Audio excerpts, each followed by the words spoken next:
Quand les nouvelles s'affolent, Métropole fait le point. Le point tous les matins, à 8h, simultanément sur Radio et Télémétropole. Le point est une courtoisie de MSC Trading et Digicel. Madame, Monsieur, bonjour. Bienvenue à la rubrique Le Point de Radio et Télémétropole. Merci de votre fidélité et surtout de votre intérêt. Nous accueillons avec plaisir sur le plateau de la rubrique ce matin le professeur Auguste de Meza. C'est toujours avec plaisir qu'on le reçoit sur le plateau. Professeur, bonjour. Merci d'accepter l'invitation de Métropole. Bon, c'est toujours un plaisir aussi d'être avec Wendell Théodore et avec toute l'équipe de Métropole, de toucher autant de monde, tant par la radio que par la télévision. Donc je souhaite à tout le monde, d'ici ou d'ailleurs, une bonne écoute et surtout une prise de conscience collective qui devrait se dégager face aux ténèbres qui s'annoncent. La dernière fois qu'on s'est parlé remonte au mois de juin de l'année dernière. Oui, le mois de juin de l'année dernière. Votre passage a fait tache d'huile, si je ne m'abuse, au point où certains gens se sont réjouis d'apprendre aujourd'hui que vous allez être avec nous. Alors on va voir ce que ça va donner. On va voir ce que ça va donner. Et vous suivez l'actualité, vous ne faites plus partie du KID, professeur? Ah non, je refuse à quiconque de remettre en question mon adhésion au KID. J'ai pris position contre le choix de l'exécutif du KID de participer au gouvernement avec M. Martelly, mais je demeure membre du KID et personne ne saurait me mettre à la porte du KID, sauf s'il y a tenue d'une assemblée générale. C'est comme des épaulettes que vous auriez gagnées sur le champ de bataille. C'est bien ça, oui. Ça, je crois que j'ai toujours condamné cette valse de certains de mes compatriotes ou de certains politiciens. À chaque élection, ils changent de parti. Je crois qu'il faut une forme de fidélité et de construction à l'intérieur d'un parti. Si nous prenons le Parti socialiste, il y a plusieurs Français, il y a plusieurs tendances à l'intérieur de ce parti. Je crois que le KID, à ce niveau, a accepté ma dissidence tout en acceptant que je demeure toujours de cœur et de choix un membre du KID. Dites-nous, professeur de Meza, vous suivez l'actualité. Est-ce que vous avez, comme certains Haïtiens, salué la sortie pacifique ou paisible de Michel Martelly du pouvoir et du coup salué l'arrivée de M. Privert en vertu de l'accord du 6 février? J'ai un seul problème avec tout ce que tu as dit là, Wendell. Tu as utilisé des adjectifs. Oui. C'est comme si la sortie était pacifique et devait être pacifique ou aurait pu être violente. Et une sortie, l'arrivée de quelqu'un, est une sortie heureuse. On redoutait la violence qui pourrait accompagner la sortie de Michel Martelly le 7 février dernier. On en parlait d'ailleurs. Écoutez, M. Martelly était détenteur du pouvoir d'État, donc de la violence d'État. Nous avons bien vu que les manifestations de rue ont dégénéré à un certain moment face à l'immobilisme et au cynisme et à la mauvaise foi du pouvoir en place, qui tenait un discours totalement aberrant et certainement suicidaire. On peut le dire en espagnol, adelante ou tête droite. Je crois que c'est seul Dieu et les imbéciles qui ne changent pas. Or, je doute que les gens au pouvoir aient été des dieux ou puissent être des dieux, donc obligatoirement, ils sont les imbéciles heureux qui pensaient foncer tête droite. Donc vous préconisez de la flexibilité ou encore de la souplesse dans les propos quand on est au pouvoir? Oui, obligatoirement. Il faut respecter les gens. Il faut respecter les gens et il ne faut pas franchir certaines limites. Et je crois que nous avons assez dans ce pays, à partir de 86-87, a émergé un type de discours violent. Et ce discours renaît. Et moi, j'aimerais dire un petit peu comme René Despès, il nous faut écrire un beau livre, Bonjour et adieu au populisme. Le populisme, qu'il soit de gauche ou qu'il soit de droite, ne peut mener nulle part. Nous avons connu le populisme de gauche, nous avons aussi connu le populisme de droite, et nous avons constaté que ces deux formes de populisme amènent l'un à charrier la violence. Jusqu'à présent, les enfants de Viola Robert sont morts pour rien. Jusqu'à présent, les victimes de la Syrie à Saint-Marc sont mortes pour rien. Tandis que le populisme de droite a construit route en lait, Mais est-ce qu'il y a une vision pour ce pays? Est-ce qu'il y a une volonté de réduire l'écart entre les riches et les pauvres? C'est à ce moment qu'il faut bien qu'on se dise bonjour et adieu au populisme. On ne peut accepter aucun relent. Tout relent a une odeur pestilentielle. On ne peut accepter aucun relent du populisme actuellement dans la crise haïtienne. Nous avons été heureux. Et c'est ce qui devrait être normalement la solution. Que chaque président puisse regagner ses pénates. Nous l'avons vécu avec M. Préval. On ne se posait même pas la question, est-ce qu'il y allait avoir un affrontement de rue? M. Préval a pu regagner ses pénates en 2 fois. Pourquoi donc poser cette question de la violence à partir au moment du départ de M. Martelly, lié à sa politique tête droite, lié à cette folie d'être l'empereur en désignant son successeur, lié aussi à cette frénésie d'une petite camarilla qui voulait se dire, pas tête droite ni adelante, mais simplement, après nous, c'est nous. Parce que beaucoup d'entre eux se sont refait une santé, et je le dis là ouvertement, on a tourné le dos en avril à M. Martelly, il a prêté serment dans l'indifférence d'une élite, entre guillemets, parce qu'elle n'existe pas intellectuelle, donc il a été obligé de s'acoquiner avec les rats de droite. Et ça a donné quoi comme résultat? Cette déchéance de la République, cette déchéance des valeurs républicaines. Vous parlez encore de rats, les rongeurs, non? Oui, il y a beaucoup de rongeurs dans ce pays, il y a beaucoup de rongeurs. Moi, je crois que nous devons remplacer... Quand nous parlons de politiciens, il faut bien dire raticiens. Oui. Ils sont beaux, il y a beaucoup de rats. Il y a beaucoup de rats parce que tous parlent au nom du peuple. Non, mais ce qui surprend, c'est l'association Michel Martelly et les rats. Ça peut surprendre. Les rats sont de notre camp, mais il y a toujours des rats de notre type. Les rats qui ont dépouillé le pays de son prestige, qui ont dépouillé ce pays de ses réserves, parce que les indicateurs macroéconomiques sont clairs. Donc les rats, il y a des rats qui assassinent, il y a des rats qui pillent, il y a des rats qui assassinent et qui pillent, il y a des rats qui pillent seulement. Parce qu'il faut quand même le dire que depuis 2006, au moins, on dort en paix. Il y a une réduction du kidnapping. On n'a plus peur d'exprimer son opinion, on n'a plus de cadavres sur les immondices, on n'a plus, malheureusement, on a encore beaucoup de policiers qui meurent sans connaître les raisons. Ce matin encore, il y a un qui a été abattu. Mais au moins, on peut dire qu'il y a eu une accalmie. Ce n'est pas encore la solution idéale. On ne dit pas qu'on ne vit pas avec une forme de peur au ventre, mais je crois que cette crainte, cette peur viscérale qui nous habitait, a quand même, je ne dirais pas totalement disparu, mais quand même s'est énormément amenuisé. Et on peut dire que nous vivons dans un pays relativement calme. Et où chacun peut avoir vaqué à ses occupations. On ne peut pas dire, et je le répète, on ne peut pas dire à 100%, il y a quand même des victimes malheureuses. Je crois que tu en as payé quand même le prix. Est-ce que tu étais ciblé? Je ne crois pas. Je ne crois pas. Est-ce que c'est le journaliste qui était ciblé? On peut se poser la question. Mais je ne crois pas qu'il y a cette terreur d'État depuis 2006 installée dans le pays. Maintenant que la situation est ce qu'elle est aujourd'hui, à vous entendre parler, c'est comme s'il y a de l'espoir. Non, je refuse de croire qu'il y a de l'espoir avec cette équipe. Vous parlez de quelle équipe? Non. Moi, je crois que... Parce que vous venez de dire on n'a plus peur. Ah, on n'a plus peur, mais ça ne veut pas dire qu'on ne peut pas avoir peur du devenir de ce pays. On n'a plus peur en tant que citoyen de vaquer à ses occupations. On n'a plus peur d'aller au supermarché. On n'a plus cette peur. Et quand je dis on n'a plus peur, on n'a plus cette peur viscérale. On peut quand même vaquer à nos occupations. Bon, ça, mais il faut qu'on ait très peur pour l'avenir et le devenir de ce pays. Et je l'ai dit tout à l'heure, je le répète, il faut qu'on écrive le livre « Bonjour et adieu au populisme ». J'adhère au mouvement populaire, mais je ne peux pas adhérer à la mouvance populiste, qui ne saurait à aucun moment donner de résultats. Or, qu'est-ce qui s'est passé là? Et M. Martelly est tombé tête droite, adelante là-dedans. On l'a conduit jusqu'à la limite. Il n'a jamais pu transcender pour amorcer lui-même une sortie de crise, pour amorcer lui-même la prise de parole nécessaire avec les différents acteurs, pour amorcer cette halte, cette pause.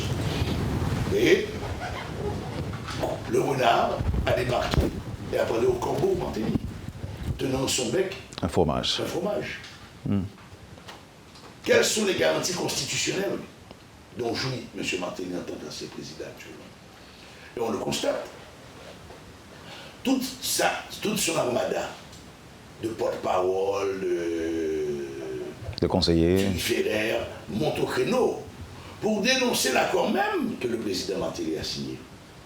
Que l'un des points dit, il faut une commission d'évaluation des élections. Maintenant, ils disent, la commission a déjà existé. Donc, ils ont la peur au ventre. Donc, on est arrivé à un accord, et cet accord ne garantit rien à personne. Même à ceux qui ont sauté ce pouvoir à travers cet accord. Là, vous faites allusion au président Prévert? Oui, il y avait un assaut. Moi, je pense que dans toute société moderne, dans toute société respectant les règles minimales du jeu démocratique, je ne peux pas être initiateur, acteur et récolter la mise. Il faut quand même un minimum de décence. Il faut quand même un minimum de décence. Quand sur certaines stations de radio, on parle d'échange d'enveloppes au Parlement, que les enveloppes ont été distribuées, c'est quand même grave, Wendell Deodore. C'est quand même grave. Et ces mêmes gens se réfèrent à la chrétienté. Ces mêmes gens se réfèrent à la morale. Tu ne voleras point. Et tous sont accusés, malheureusement, d'avoir reçu des enveloppes pour voter de telle manière ou de telle autre manière. 2 semaines et demie, 14 février, 7 février, 14 février, nous sommes déjà à 2 semaines et demie d'un mandat variable. Nous sommes comme dans une équation à 2 inconnus. Le mandat est-il de 90 jours ou est-il de 120 jours? Vous voyez, l'idée même de coquinage, dans le même accord, on parle de 14 mai, la transition, la prise en charge d'un nouveau président. Et dans le même accord, on parle de mandat de 120 jours. Il n'y a aucune différence de 30 jours. Donc, vous savez, c'est ce chant du cygne, cette politique du renard, cette politique où malice est le modèle qu'on veut donner à cette société, où la victime ne saurait être que bouquille. C'est un crime contre l'intelligence, c'est un crime contre ce pays, c'est un crime contre ceux et celles qui souffrent. 80% de cette population avec moins de $. Le Conseil national sur la sécurité alimentaire a lancé le cri d'alarme. On se bat encore dans les couloirs. Qui devra être Premier ministre? Qui doit être ministre? Chaque sénateur garantit son vote par rapport à un poste ministériel. Si on demande autant, ça veut dire que ce pouvoir ne durera pas 90 jours, ne durera pas 120 jours. Si on change de mobilier au Palais national, si on commence déjà à changer le mobilier à la résidence du Premier ministre, donc je ne vais même pas m'installer pour 2 mois et demi.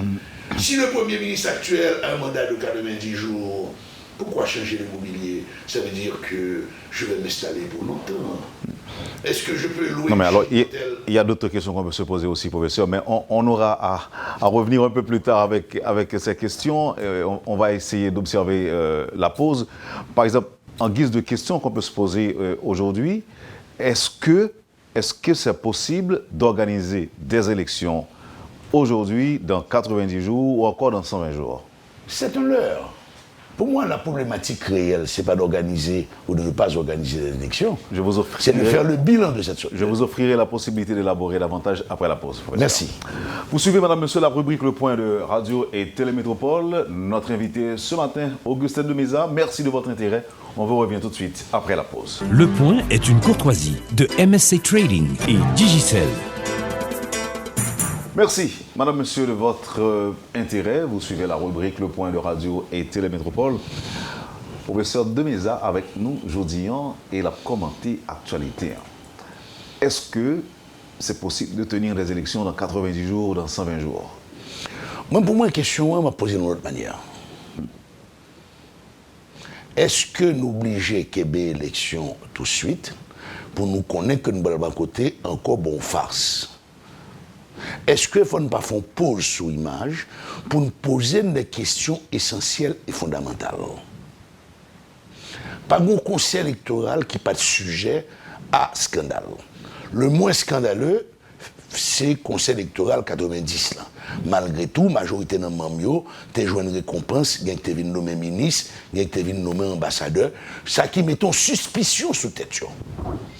Comme tu as pression là, oui, ou pas de cas contesté, donc le fait qu'on joue un privilège et avantage, ou est pour qui boit au travail. Donc là, on doit poser une question là. On est clair sur ça. Est-ce que le conseil électoral à 9 ans marché? Est-ce que mes mises pouvoir établir l'exécutif, le législatif, le judiciaire, pour désigner membres CEPO, est-ce que c'est la bonne formule? Il y a des institutions dans le pays qui ont défini membres dans le CEP depuis 1990, depuis plusieurs élections, des institutions qui devraient incarner l'honnêteté. Et si vous regardez bien, à chaque fois, nous voyons membres, c'est même ça qui mettait CEP en caméra. Posez-vous la question, quels ont été les leaders des différents CEP et de qui côté au sorti. Moi, je pense qu'il y a des institutions qui font ta honte. L'Église catholique. Donc là, il faut nous poser non, il ne faut pas l'Église protestante. Nous sommes toujours dans un scandale. Représentant, donc gros problème. Est-ce que c'est choix qui biaisé à la base ou est-ce que par exemple sérieux dans l'institution ça donc moi l'institution ça faut faire un halt sur l'image pour pas courir. Oui, mais est-ce que nous avons un autre problème au niveau de la société aussi, professeur? Parce que il y a des gens qui pensent tout que il y a des gens qui ont dénigré à tort. Nous n'avons pas de problème là-dessus, non? C'est pour ça qu'il faut un appareil judiciaire. Mais quand les gens montent au créneau pour dénoncer, je ne pense pas que non, on doit poser question pour eux, mais il y a l'autre monde. Bon, c'est clair. Il y a beaucoup de doutes. Il y a beaucoup de doutes parce qu'on se rend compte que beaucoup de conseillers électoraux, après une élection, changé de statut. Ils n'ont pas habité en bas de la ville encore, ils habitaient dans les hauteurs. Ils n'ont pas roulé machine deuxième, mais encore, madame, ils ont roulé machine neuf, ils ont roulé machine neuf. Ils ont acheté qu'à Miami. Parce que des fois, elles sont site Miami, où maintenant, des noms de transactions immobilières faites, non paraître. Donc, c'est pas sorcier. Mais c'est aussi facile, professeur. Un candidat et voyer enveloppe par un conseiller électoral, et puis le conseiller électoral a arrangé pour le faire monde ça. Et bon, on va parler de une dans le CEP récemment que nous connaissons qui était beaucoup plus éclaboussé que ça de jamais. Mais en plus, on a posé cette question. Est-ce que c'est aussi simple que ça? Est-ce que c'est aussi facile? Je vous donne l'argent, je m'ai même tenu compte de campagne électorale des autres, et même pas tout, depuis que je suis élu. Bon, on peut élu de manière, on doit faire bruit, on doit investir bureau de vote, et on doit aller dans BCED ou BCEN, et on doit aller directement auprès des conseillers. Ce qu'il faut noter, mon cher ami, en 1986, on a produit un rapport sur la corruption à l'époque des Duvalier. Il y avait M. Louis C. Thomas, malheureusement décédé, et comme président de cette commission, Raoul Guillaume. On n'a jamais, au grand jamais, poursuivi personne. Nous sommes en 86. Nous sommes en 86. Après 7 février ou bien avant? Après le 7 février. Un rapport qui démontrait très clairement les turpitudes et les actes de corruption de grands duvalieristes qui sont actuellement de retour sur la scène. On ne leur a jamais posé de question. On a refait le même exercice en 2004. Cette commission avait à sa tête l'ancien ministre de la Justice de M. Préval, M. Paul, assisté de Pierrot de Lienne. Où est ce rapport?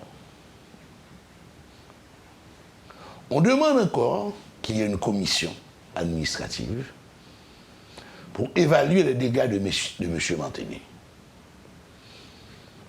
on aura le même résultat.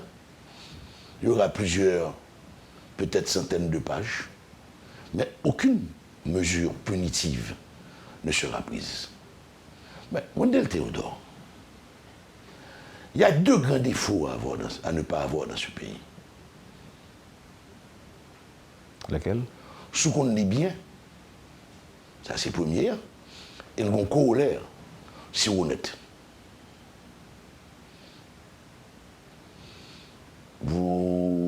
Tu dois accumuler à peu près une 20aine d'années d'expérience dans la presse. Je ne sais pas j'aime dans des noms cités aucun côté. Que nous avons pour faire passer tel monde dans la radio ou bien dans la télévision. Tu as travaillé dur, tu as eu un cheminement. Tu as eu une progression. D'accord, même monsieur la raison là. Alors est-ce que vous pensez que tu es un modèle pour cette société? Ah ouais, c'est vrai, parce que sérieux là. Ou bien tête bœuf, ou bien Prado. Il fallait aller dans certains lieux, monsieur Théodore, en décembre, pour voir des couples débarquer dans certaines maisons vendant des véhicules. Moi, je connais un couple. Travaillant au Palais National. Il a acheté 2 Range Rover sur l'aéroport à 160 chaque. Comme il a acheté 2, peut-être au fond rabais pour eux, ça va être $320 000. Si nous retournons à l'origine de ces gens, leur nom de famille, papa et maman, pas de millionnaires. Il y a acheté de préférence, il y a sénateur, après, en faisant de la musique pour M. Préval, qui t'a acheté 2 bateaux Moïse, musique Tebaï. Bateau Moïse, c'est dit, on va traduire pour vous, parce que il y a un langage brédien, on va traduire pour vous. 2 bateaux Moïse. Et ce monsieur maintenant devient pourfendeur des corrompus et des corrupteurs. Cette société s'amuse à gratifier ceux et celles qui dilapident les fonds publics, qui arrivent à occuper un espace. L'ambassadeur Dean Curran l'avait dit dans un petit déjeuner avec la Hamsham à l'hôtel Montana. Vous mariez vos enfants avec les leurs. Vous prenez le déjeuner avec eux. Vous fréquentez les mêmes lieux. Ils sont vos amis. Ils investissent avec vous. Si vous avez bonne mémoire, pas un seul homme d'affaires n'avait même pas fait petit. Pas un seul homme d'affaires n'avait eu la décence de se lever au moins, d'aller faire pipi et de retourner après le discours. Ils ont tous accepté ces mots de l'ambassadeur Dean Curran. Il y a, je crois, Jude Jean, chanteur d'un orchestre que j'aime bien, qui te montre la vie parfaite d'un petit malheureux avec une petite malheureuse. Quand la tête bœuf a débarqué, le greenback est tombé, même le chien de la maison est devenu l'ennemi de ce petit jeune. Où est-ce que vous les en venez en professeur? Même des pères de famille acceptent que leurs enfants s'impliquent dans la chose publique en courant le risque de les voir accusés de voleurs, de spoliateurs. Et après ça, les pères sont vexés qu'on parle de leurs enfants.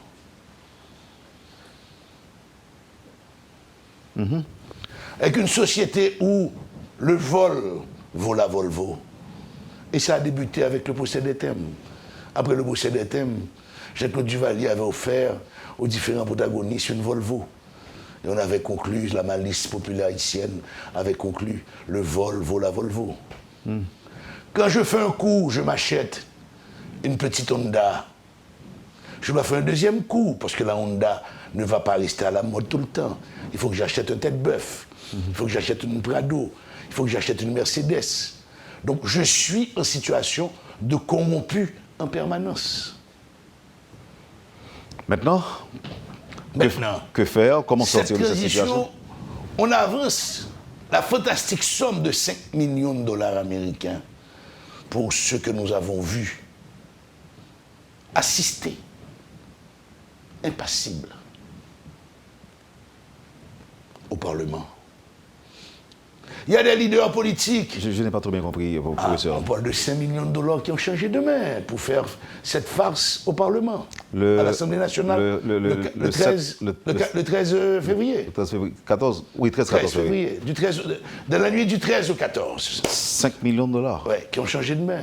Il y avait un grand leader politique, proche du G8, qui a pris la tête d'une manifestation le vendredi 12, en scandant le nom du président de l'Assemblée nationale, tandis qu'il est membre d'un parti politique.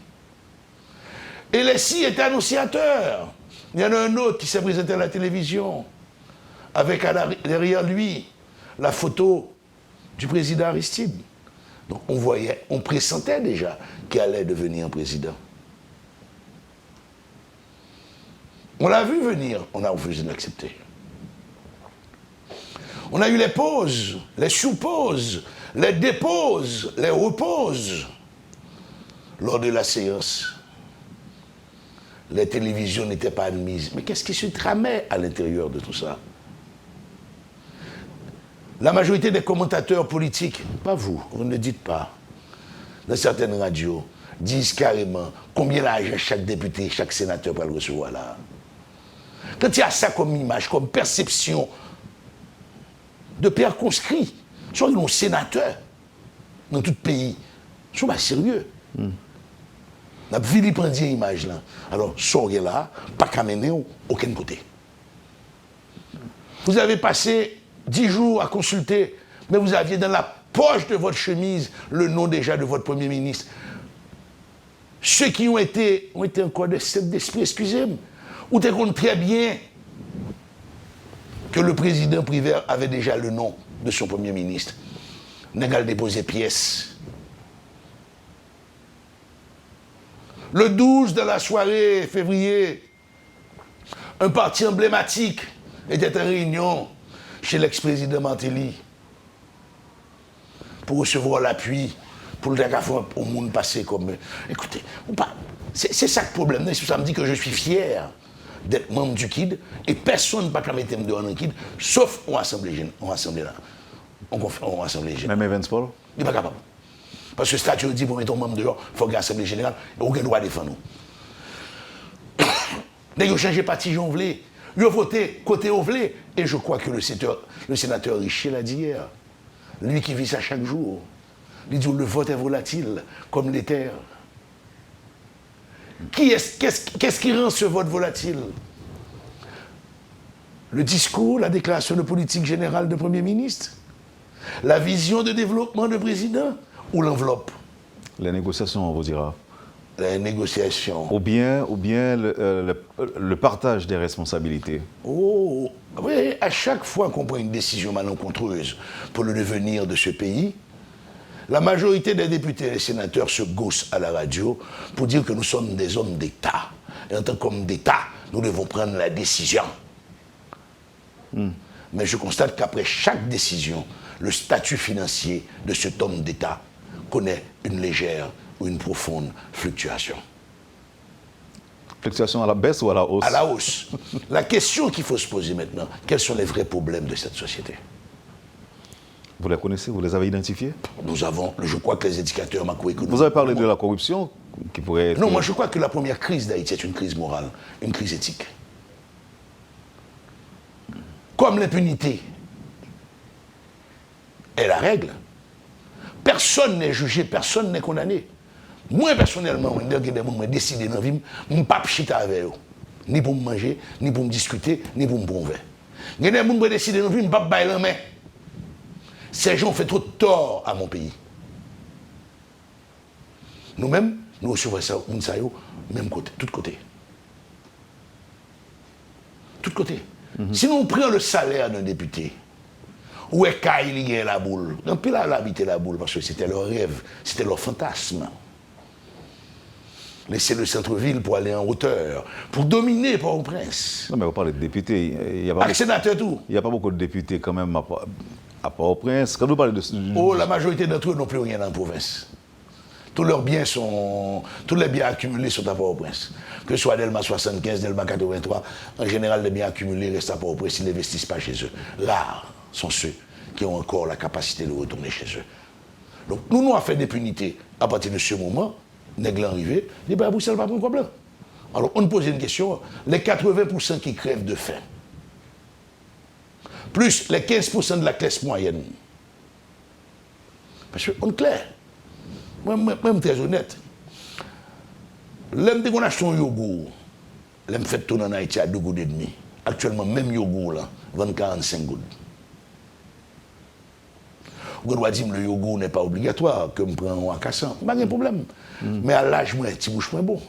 J'ai découvert de nouveaux goûts, j'ai découvert de nouveaux produits. Il faut me garder une liberté à acheter. Là, pour un goût à 41 gouttes 50, un certain 14 mai, ou maintenant 7 février à 62 gouttes 50. Et je trouve des économistes, des gens dire tout va bien chez Madame la Marquise. L'aime prend des nègres qui connaissent que vous pas sénateur, vous pas député.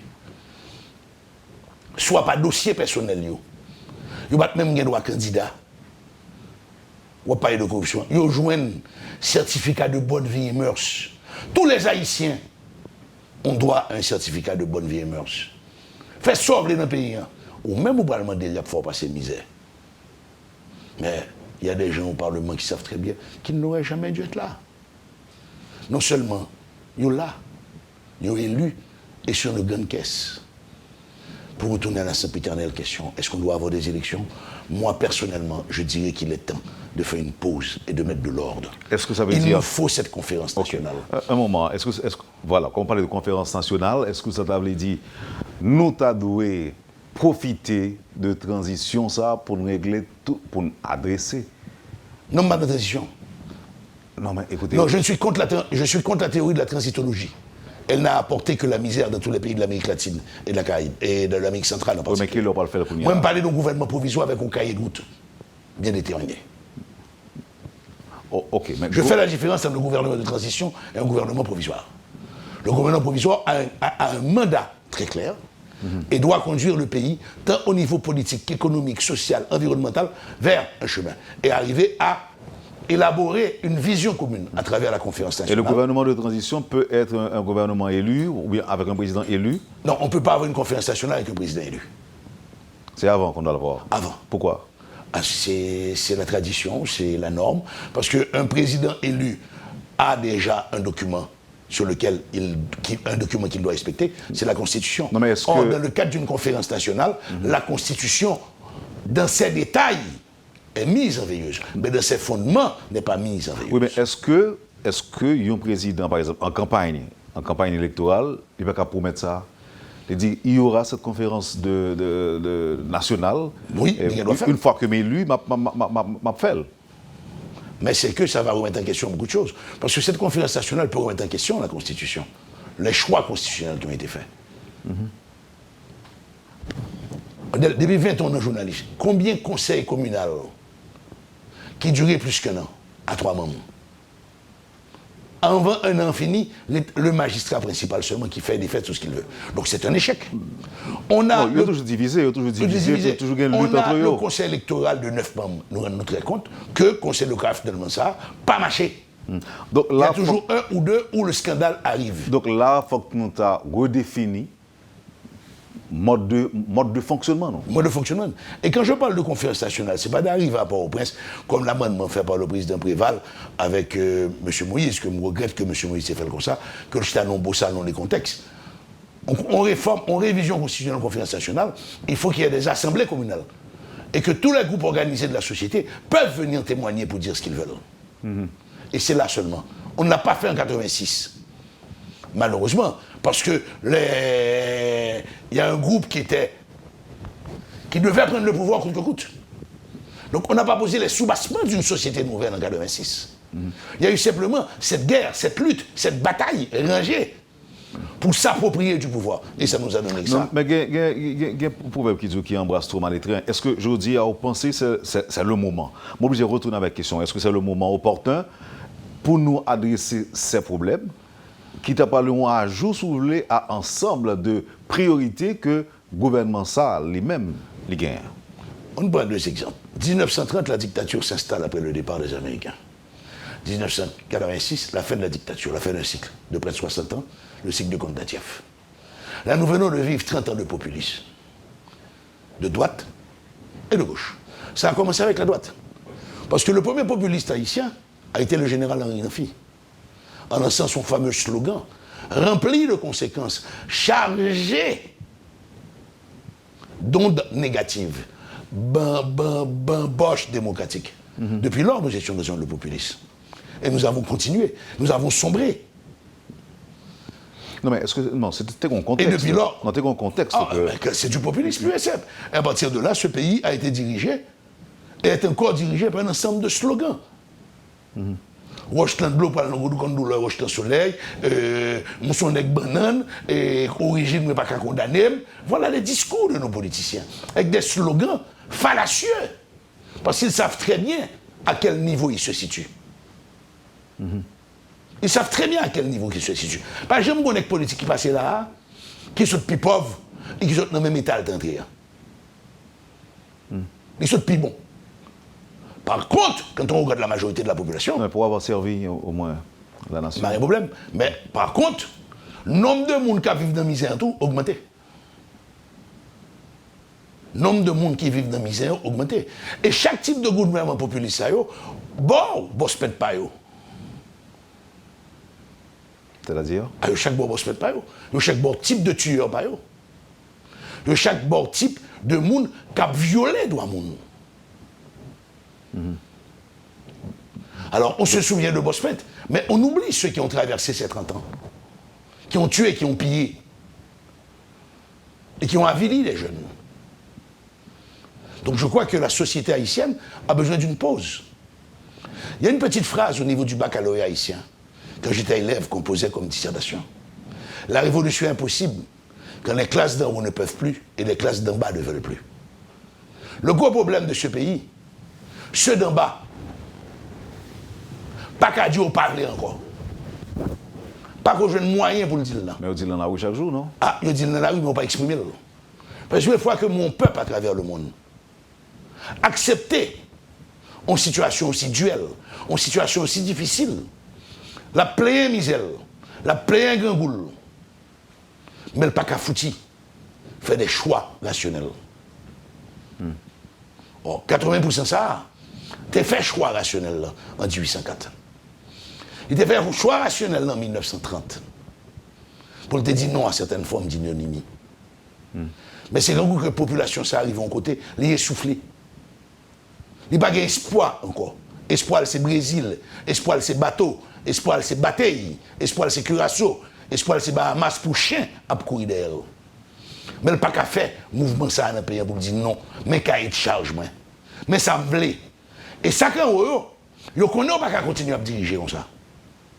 Donc yo vini, il y a des forces paramilitaires qui ont garanti la sécurité et la corruption. Et ils essaient de tenir. Sans prendre conscience que obligatoirement, ils ne peuvent pas continuer à vivre comme ça encore. Gon étincelle, gon génie. Comme sur ton côté. Et il faut dire merci au peuple américain, au gouvernement américain. Nos révolutions nous venaient toujours du monde rural. Entre 1915 et 1930, l'occupation américaine a émasculé le monde rural. Depuis Goma, à Kao, tous venaient du monde rural. Benoît Batraville, Charlemagne Péral, c'était le monde rural. Ce monde urbain est ce monde de la flibusterie, où même ceux qui n'ont pas, ne font qu'attendre le moment heureux d'être capables d'arriver. Et le seul moyen maintenant d'arriver, c'est soit à travers la poudre, le trafic de la drogue, soit à travers le kidnapping, soit à travers un poste de député ou de sénateur. Voilà. Voilà la société que nous voulons léguer à nos enfants. Voilà l'héritage que nous voulons donner. Arrêtons de nous gosser de dire nous avons fait du 54. Faisons 2016. Faisons 2017. Arrêtons cette image de vivre dans les fatras. Et les menaces sont graves, Wendell. Le 29, les gens ont décidé qu'il fallait déchouquer le Parlement, comme du temps de Sylvain Salnave. Les gens ont menacé un député, parce que c'est lui qui mène la bataille contre la ratification de M. Fridjan. C'est grave. Nous retournons à une période que nous n'aurions pas souhaité. Arrêtons de nous cacher la tête comme des autruches. Dès qu'il y a un événement, l'autruche cause un trou et met sa tête. Et on enlève les plumes de ses queues pour les vendre à des prix d'or. On nous était dit que ça a fait là, son bail là, 10 la date. Son bail bien organisé, bien planifié. Monsieur Martelly est tombé dans le piège. Les autres groupes politiques sont tombés dans le piège. Et on voit que c'est un puzzle. Les pièces se mettent en place l'une après l'autre. L'une après l'autre. Les pièces s'emboîtent avec la facilité de l'intelligence d'un enfant de 6 mois. Et nous avons peur de dire ce qu'il y a. Est-ce que vous êtes d'accord que Jude Célestin est tombé dans le piège en tout? Question auditeur. Même pas les méchants, est-ce que Jude Célestin n'a jamais compris quoi que ce soit là? On allait. Il n'a jamais compris. Il n'a jamais compris. Un moment, il était contre les élections. Un moment, il était pour les élections. Monsieur son mi-haut, mi-bas. C'est lui qui a négocié la date du 24 janvier. Tout le monde connaît lui. Pendant le G8, il dit qu'il ne va pas l'élection, il a négocié la date du 24 janvier. Pour le deuxième tour des fêtes. Donc, comme les éléments matériels n'ont pas été résolus, monsieur vient une proposition, qui est une position, elle va pas l'élection. On est clair, au-dessus de la tête, nous mentit. Tout se sait en Haïti. Tout se sait, au-dessus de la tête, nous mentit.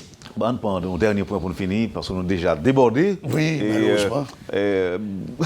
Bon, ça arrive parfois. D'après vous-même, jeudi, c'est qui est-ce qui a dirigé le pays? S'il mettait de côté Jocelyn Privert, le Premier ministre Evans Paul, il quittait ça. Et nous apprenons que le ministre pourrait se solidaire avec le Premier ministre Paul. Il y a un pile, par contre, si tout est fait, en tout cas, nous ne pas confirmer, il y a qui n'est pas présenté dans le bureau. Pour un pile raison. Et il y a un Premier ministre qui nommé, investi, mais qui peut installer, qui peut ratifier. Oui, nommé, investi. Nommé pas arrêté. C'est là pour nous faire avec blague constitution, on est sous moi. Il se comporte en Premier ministre, et là, il a brandi ampliation dans le palais national, ou pas qu'à dire c'est nommé, investi, pas installé. En brandissant l'ampliation, en ayant une publication dans le journal officiel, le Moniteur, ou pas qu'à venir jouer les mots là. On est sérieux. On est sérieux. Il est tellement installé, monsieur va échanger meubles dans primature moulé. Ça a le besoin encore. Car un ancien salle va dormir sur lui. C'est propre propos. Comment vous avez su tout ça? Je suis journaliste aussi. Il l'a dit vraiment? Oui. Qu'il a demandé à changer les meubles au niveau de la primature. Est-ce qu'il n'a pas le droit? Pour 2 mois et demi, non. Pour un long mandat, oui. En 2 mois et demi, son côté va l'occuper pendant 2 mois et demi. Ok, alors, question maintenant pour nous retourner sur les bonnes finis. Qui est-ce qui a dirigé le pays, je veux dire? Qui passe des ordres? Qui passe des instructions? Essayons de voir ça à 2 niveaux. Plusieurs paliers. La première question à se poser, chers collègues journalistes, pour comprendre la situation, qui a orchestré le 13 février? Ou qui sont ceux qui ont orchestré le 13 février? Le 13 février n'a pas été un jeu d'enfant, a été un jeu de négociation. De négociation pour occuper le pouvoir pendant qu'un groupe s'attend à un retour sur investissement. Le Forum économique est monté au créneau.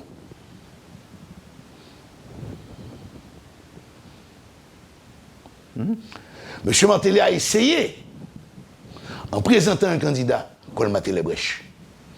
Il a perdu. Parce que tout était déjà mis en branle pour l'élection de M. Privert. Par qui? Par le Forum économique et aussi par tabac. Par tabac. C'est-à-dire, vous êtes en train de nous dire que le forum économique est à bas tirer les ficelles. Ah ouais. Chose qui paraît totalement antagonique, mais il ne faut jamais oublier. Les hommes d'affaires haïtiens n'ont pas souffert sous le gouvernement de M. Aristide. Certains ont eu quelques petits pépins, mais la majorité d'entre eux ont toujours été bien traités. Le secteur bancaire... Même si on les avait vus dans les manifestations de rue, au moment du GNB, par exemple. Parce qu'ils savaient que c'était fini. Donc il fallait qu'ils se positionnent à nouveau. Ce forum n'a pas de couleur. Ces hommes d'affaires n'ont pas de couleur. Alors le secteur bancaire était le grand gagnant durant le mandat d'Aristide. Et certaines banques en particulier. Le secteur du transport maritime, il y a certains qui ont gagné beaucoup. Le secteur de l'import-export, 2006, a donné naissance à d'autres qui ont bénéficié de largesse. Ceux qui ont fait GNB ont bénéficié de franchise. Maintenant, ceux-là se trouvent dans une position délicate, parce que les autres, les grands bénéficiaires d'avant 2004, ont encore regagné, reconquis l'espoir. Alors moi, je dirais, pour conclure, comme vous regardez votre montre, papa ici est dans la misère. Regardez bien. Moun qui l'a yo, t'es là déjà. Moun qui l'a yo, pas de faire rien. Moun qui l'a yo, pas qu'à changer. Moun qui l'a yo, c'est misère au capoté. Prends photo yo. Al gade côté habité. Gade trajectoire yo. Analyser pertinence discours yo. Et n'apprendre nous compte que nous-mêmes, il faut nous associer à une nouvelle génération d'hommes et de femmes pour qu'à faire une nouvelle proposition pour nous sortir pays dans la crise éternelle liée et pour nous essayer de sortir graduellement 80% qui vivent dans la misère la plus abjecte dans la situation liée. Moun sa yo, s'il vous plaît, on ne bat yo carton rouge. On dit autant, suspend ton vol, ou pas là dedans encore. Lorsqu'on fait tenu type de propos ça, Auguste Demeza, c'est pas la première fois que vous on va jamais monter que sauter après. J'ai 60 ans et l'espérance de vie pour un haïtien de sexe masculin de 56 ans. Donc la vie m'a déjà gratifié de 4 ans gratuitement. Donc vous serez libre toujours. Nous serons libres toujours. Merci infiniment. C'est un plaisir de vous avoir sur le plateau aujourd'hui. Vraiment, hein, de tout cœur, je vous remercie et je vous souhaite de passer une excellente journée et à bientôt. À bientôt. Vous avez suivi, madame, monsieur, la rubrique Le Point de Radio et Télémétropole. Notre invité ce matin, le professeur Auguste Demeza. Émission suivie très certainement dans le sud-est à travers Radio et Télé Jacmel Inter. Dans le sud, Radio et Télé Macaya. Merci également aux amis de la diaspora qui ont suivi à travers le net cette rubrique Le Point de Radio et Télémétropole. Passez une bonne journée avec nous et à bientôt. Quand les nouvelles s'affolent, Métropole fait le point. Le point tous les matins à 8h, simultanément sur Radio et Télémétropole. Le point est une courtoisie de MSC Trading et Digicel.